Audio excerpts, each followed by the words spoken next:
Hello, everyone, and welcome to Let's Coach 2023. This is Liz Cresci, Strategic Growth Coach, and I am here with the Life Coach University. In case you're not familiar and you're just joining us for the first time, welcome, welcome, welcome. Please take a moment and check out lifecoachuniversity.com. We offer so many different what we call sessions, which are pay it forward talks. We have our Let's Coach every day for the 2023. And, we'd love to be able to offer you some value and have conversation and do some coaching on here if possible. So let me just remind you that the Q&A box is where I will find your questions. And please jump into the conversation that we're having, bring up something different. This is all about you and this is for you. So we're super happy that you're here. And just a minute about me. Again, my name is Liz Cresci, and I'm a strategic growth coach. And I am all about moving forward. I love to work with people who are chronic procrastinators or are just not able to make themselves take those steps to move forward towards the life or the small business that they really would like to have. So, with that said, let's jump into today. And not to start out on uh, a morbid path, but I was doing a lot of thinking this week. I had somebody very close to me pass away on Tuesday, and she was in her 80s, and it was time. It was really time for her to go. And as I was thinking about her, um, I realized she's been in a nursing home for probably the better part of 10 years, and she was the most amazing woman. She was my aunt and she lived her life on her own terms. She traveled the world. She was a specialty tour travel operator. We did a wine tour business together. I mean, she just was loving life. And at some point, when it got too much for her to travel, she just stayed in one place. And I don't know if it's genetic. I don't know if it's due to not keeping her mind occupied and having things to work towards. But she suffered from dementia. So, with that said, I want to talk about the concept of time. And, I mean, oftentimes what runs through my head, and I don't always say this because it is kind of on the morbid side, but, when we think ahead to the end of our lifetime, when we think ahead to our deathbed, if you will, I guarantee that no one in the entire universe has ever laid on their deathbed and wished they wasted more time, or wish they had done things to um, be a crappy person or taken advantage of people. Like, that's not what people want. And I bring this up to say that right here, right now, today is perfect. And today, as they say, is the first day of the rest of your life, of our lives. In this moment here, if we don't like where our life is today, that's decisions that we've made yesterday and days prior, right? Everything, even the manifestors and law of attraction people, um, and people who believe that if you put it out there in the universe, it will come to you, kind of thing. Um, and I am one of those. I will, say that up front, but it, it's about the decisions you make in the moment that will affect you in days to come, in future times. So, I was doing a little thinking around time because time is the only thing that we can't make. Right? Actually, so you know me and my quotes. If you're familiar with me, I love quotes, and I love quotes because that says to me that I'm not the only person thinking this way, so it's sort of a mental check for me. But it also helps me remember certain points. So I love to share them because I think just like they're almost like mini metaphors to me, right? And so there was a quote here um, by Jim Rohn, who is a popular um, mindset coach, motivational speaker. He's now to his past recent last, I don't know, 15 years. I'm not sure when he died, but he's no longer with us. And he said that time is more valuable than money. You can get more money, but you can't get more time. And that is so true. That's the one thing that we have that we don't really, as people, we don't put the value on it the way we should, in my opinion. And you know me, I don't like the should word, but and I find I've done this myself. We wish away our week, right? Oh God, it's Monday. I can't wait till Friday. Well, you just wished away 4 days. And um, this is a concept that's been around since ancient times. Lao Tzu, right, who was he's um, I guess he's a philosopher from I think it was China, way back in one of the dynasties, and his works have survived the test of time.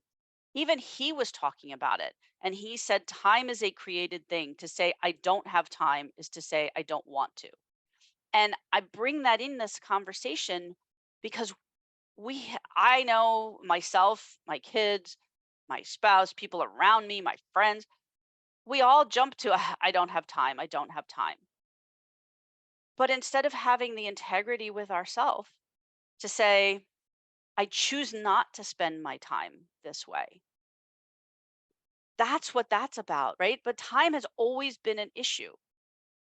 And as people, as humans, what's so incredible about us is the ability that we have is our mind, right? As far as I know, and I am no scientist, I'm no expert, so take it for what it is. But we, as far as I know, are the only creature on this earth, the only animal on this earth that can think for the future, that can imagine, right? Most animals, four legged, no legged, whatever, other creatures, they're only about the present. They don't remember the past. They don't dwell on it. They don't say, oh, this and that happened. And it's because of that conversation that I had when I was 10 that this has happened. They don't do any of that. They're just about the here and now. And they're all about their needs in the moment. They don't want, they need, right? But as humans, I think having the ability to have all of this other stuff that we do is super confusing for us. And in that, we get caught up.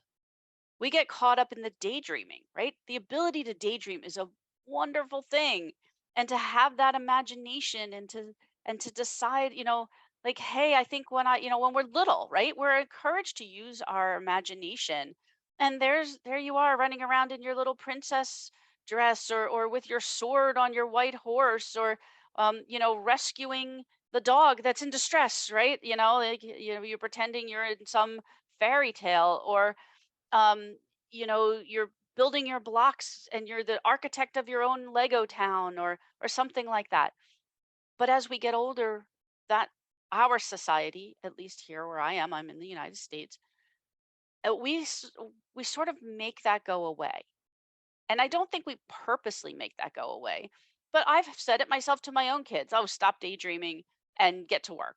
Or yeah, stop, put those down. It's time now to eat dinner, do your homework, take a bath, take a bath, go to bed, whatever. So what I'm trying to say is that the daydreaming and the imagination and the ability to design our whatever it is that we think we want out of this life is amazing. And like anything else, when it's overused, it becomes there's a fine line. It becomes sort of a detriment. It like almost goes backwards. And um, we need to take the time and choose wisely and choose the way we want to spend our time. And James Altucher said that the bad news is time flies. And we know this to be true, right? The bad news is time flies, but the good news is you're the pilot. And time does fly. I don't know, it seems for me when I turned 18, boom, time went downhill so fast that I literally woke up 20 years later and that was my defining moment. And it was a postcard in the mail, right? It was actually a postcard for my high school reunion that kind of sent me over the edge because that was my smack in the face that 20 years had disappeared and I was still stuck in the, oh, I can't wait until this, when then, when then, when then. And I realized in that moment that then when must never have come because then wasn't here. And I, I had wasted 20 years of my life on what? So it's so, time is such a concept that we take for granted. And that's the conversation that we're having today. And as a strategic growth coach, as somebody who wants to see everyone step up and step into the life that they desire, that they know they're here for, and start the business that they've always wanted to start, and be the person that on their own deathbed that they can turn around and say, I did it. I lived every moment to its fullest. And it's also been said that, when was the perfect time? That was yesterday. The second best time is now, right? So now is the time to make those changes that you've wanted to make.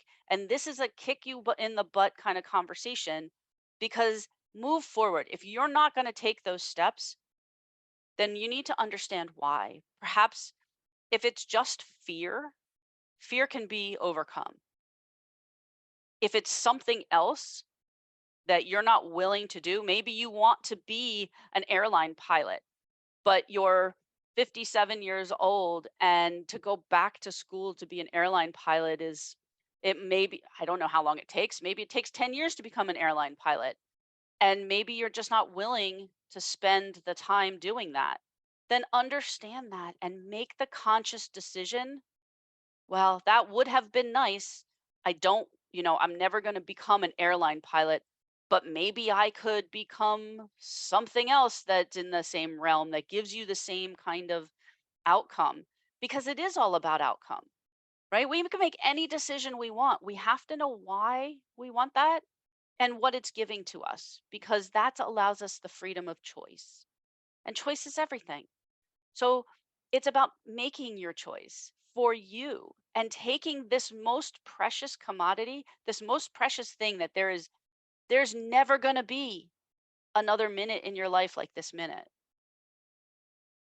I'm reading this book and I think I have it. Yeah, here it is. I don't know if you can see this because of my blurry screen. Maybe not. Okay. Oh, here it goes. It's 4,000 weeks. It's a time management book. It's infuriating and it's scary and it's fun and it's thought provoking and it's everything you can think of, right? 4,000 weeks. Let me just scare you a little bit here. Is the average lifespan. 4,000 weeks. Think about that. That's like, I think it's about 78 years. That's what it works out to. And I mean, I think it's actually more than, maybe it's 4,100 weeks or something is what it comes out to. But 4,000 weeks. There's 52 weeks a year. For every 10 years, that's 520 weeks. So by the time you're in college, just rounding 20 years, right? You're down over 1,000 weeks. When you start to reframe things in your life in those kinds of context, you are actually, you're kicking your own butt into action. I don't know any animal on this planet other than humans who procrastinate, who allow themselves to freak themselves out with whether it's anxiety or just general not knowing which way to turn, or it's something medical or chemical or something. I don't mean to diminish any of that because I know people that suffer from these things. But for many people, it's self inflicted and it's not a chemical or a physical issue that's doing this for them. It's the fact that we've never learned to push through. We've never learned to put ourselves first and to champion ourselves. Brian Tracy, who's another motivational speaker, and I don't think he might still be here. I don't know. Um, but he said, there's never enough time to do everything, but there's always enough time to do the most important thing. And that's part of becoming clear and becoming strategic about how you're choosing to spend this commodity of yours, right? You know, it's great to do something for someone else, but if if the outcome isn't exactly what you want, then maybe you need to revisit that. Had a conversation this morning with a friend who is considering some options, some work options, and um she's deciding between two part-time positions because she has a full-time job. She was looking for something else to do. And the conversation always has to come back to, what's your outcome? What are you looking to get for this? Because you don't have to trade your time for money. If that's what you choose to do, that's great. But what are you looking to get out of it? Is it just the paycheck? Because that's a paycheck, you know? The world is made of money, you just have to find it, okay? But if it's something more, if you want not just the paycheck, but you also want the community and the interaction and to get out of the house and to have something to do while your husband's working and you know, or does it that you just want to give up every weekend and holiday because you enjoy that, right? So there's no judgment. It's just about deciding what you want. That's the first place to start to moving forward. So, I'm not going to continue to beat the dead horse on the concept of time. But let's talk about for a moment, how do we spend our time? Doing a time audit is a fantastic tool. I'm not going to lie, it stinks. It's horrifying, it's depressing, it's all of the above. Why? Because a time audit is choosing a chunk of time, let's say 2 weeks. If you're so inclined, you could do a month. If you don't think you can make it that far, do at least a week. A day is a little short because days change and things happen. But as long as you do it, that's it's such an eye opener. Oh my gosh. So doing a time audit, which is basically having a notebook or using your phone or something, that you write down what you're doing every hour or every 15 minutes. I don't know how some people can do it, just making a list. These are all the things I did today. But it's understanding what you're doing with this commodity of yours, right? If you could picture this, if you pictured um, every hour as a dollar, every quarter of an hour, every 15 minutes as a quarter, right? I'm talking US dollars here. Please translate it into your own currency, but I think you get the idea. So it would be 20, if you had a stack of $24, and for every time you did something, you paid every fifth, and just round it into 15 minutes, right? So you paid a quarter for every 15 minutes. By the end of the day, would you be happy with how you spent your money? For me, I would say about 50% of the time. I'm a work in progress too, you know? I don't make the conscious, intentional choices that I need to be making sometimes with my time. Um, it's really hitting home for me. Um, I there's people I keep saying, "Oh, I've been meaning to. Oh, I really should reach out to them. Oh, I forgot to call them." Really? Does it take that long to make a quick phone call and say hello? Nobody's saying I have to be. It's not like the olden days where you could only call from your house when you were attached to the kitchen wall with a long cord. And you remember, I mean, I know for me, every time my parents would tell me to call my grandparents, it was like, oh, because I knew it was going to be an hour on the phone. the beauty of today is take 5 minutes and text somebody and tell them that you love them. Don't do it all the time. Pick up the phone every once in a while and call them. They just want to know that they hear from you and that they matter and that they are valuable. And we as people, that's what we want, right? So how can you offer the value that you bring to the world? So it's the squandering it our time and the wishing it away that can be a problem.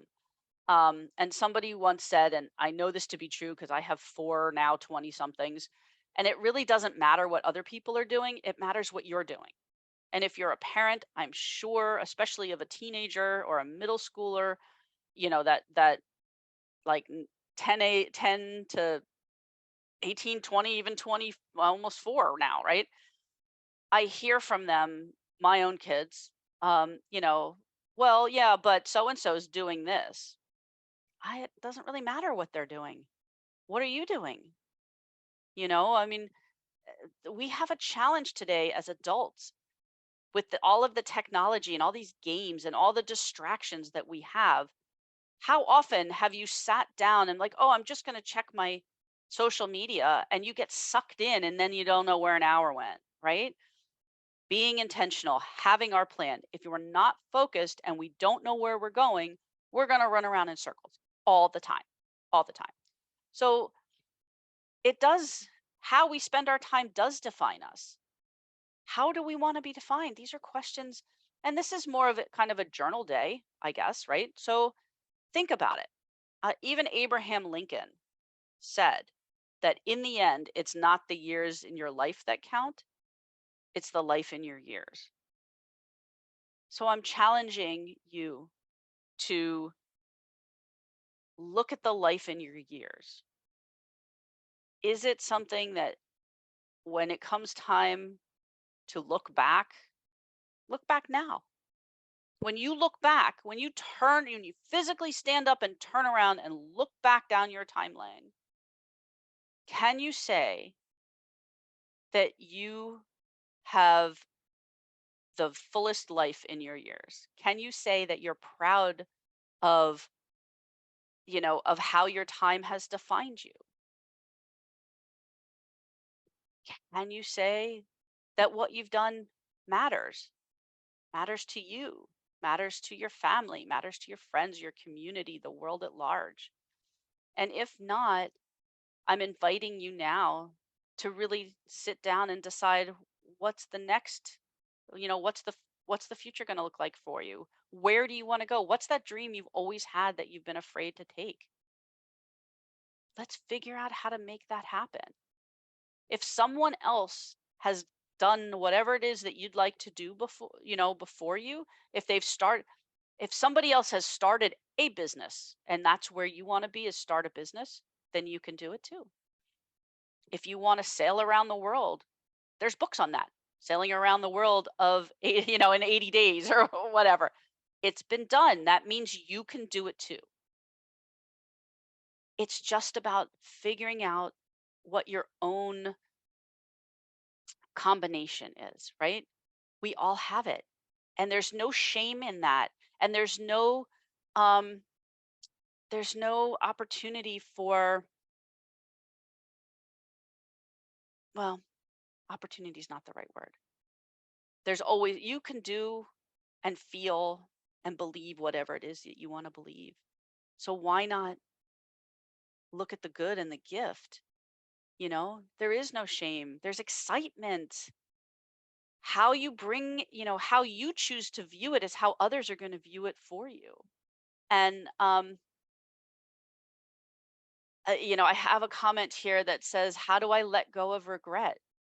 I regret for not having gone for my dreams. Now it's really too late for me to do it." No, I don't believe that. And I don't believe that. And I'm going to tell you another little story here. I was watching television, oh my goodness, I don't know, 20, 25 years ago now, speaking of time. And it was a story on a woman who was a famous potter, right? She did ceramic pottery and she was super famous, and she was in her 90s and they were talking to her. She didn't start out, she never touched a piece of clay until she was almost 50 years old. That spoke to me. I was talking with somebody last week about weightlifting, and there's a woman, I think her name is Ernestine Shepherd here in the United States. She's the oldest, like she did hold, I don't know if she still does. She did hold the Guinness Book of World Records for the oldest bodybuilder. She's like in her 80s now. She didn't start until she was almost 50, in her late 50s, 56, 57. She never touched a weight until then. So, time, you define your time. It's never too late. I mean, okay, if your dream is to build a city in the middle of the desert and it's going to take 40 years to do it and you're starting in your 60s, you might have to scale back on what that is, or you might have to change the way it looks a little bit. But regret is something that we all live with, we all have. But the choice is to not to either let it fuel your fire to go forward, or understand that you made the best choice that you made at the time and not beat yourself up for it. It makes me laugh, but when I do it to myself, because I do, um, and I kick myself for something, or I'm I missed an opportunity, or I did something wrong, and then I get this visual in my head now of like a little person on the ground and I'm just kicking them and beating on them. Would I do that to my friend? Oh, you made a mistake, or you should have taken that opportunity and you didn't. So come over here and let me beat you up about that. That's just silly. You know what? Except one of my favorite quotes is, you can't put toothpaste back in a tube, which means it's water under the bridge. Don't cry over spilled milk, whatever you want to add. You cannot get back what was. So change today and move forward. And the hardest part of that is taking that initial step and knowing which direction. And maybe it's not the planning part that has to come first for some, because you're so stagnant in where you are. It's moving forward. That's what's important. Once you start getting action, and I am not a scientist, so I'm going to butcher this and I do apologize, but I think it's the law of inertia. Something at rest will remain at rest unless affected by an outside force, and things in motion will generally stay in motion. That's what we're talking about. If you can move forward, you still have time and you have the ability to change those regrets into celebrations. Maybe it looks a little different, and that's part of it. We can't be so hooked to our vision that we're not willing to see what the universe may bring that's slightly different and probably better, right? So, um, somebody said I tried to put the toothpaste back in the tube and it got more messy. Absolutely. It's but that's where we are. So let's all come together today. And I appreciate that everybody's been here and stuck with me through a little bit of my rant and rave this week. But um, let's all make a commitment to do something to move ourselves forward in some way between now and next week, right? Challenge yourself, make it fun. You know what? Do something you always wanted to, but were maybe afraid to do it, or didn't think you had time to do it, or was more worried about what other people would say. And it's I'm going to throw in another quote from Steve Jobs, right? Amazing founder of Apple and all of that. He said, "Your time is limited, so don't waste it living someone else's life. Don't be trapped by dogma, which is living the results of other people's thinking. Don't let the noise of other opinions drown out your own inner voice. And most important, have the courage to follow your heart and intuition." Barack Obama said, "Change will not come if we wait for some other person or some other time. We are the ones we've been waiting for. We are the change that we seek."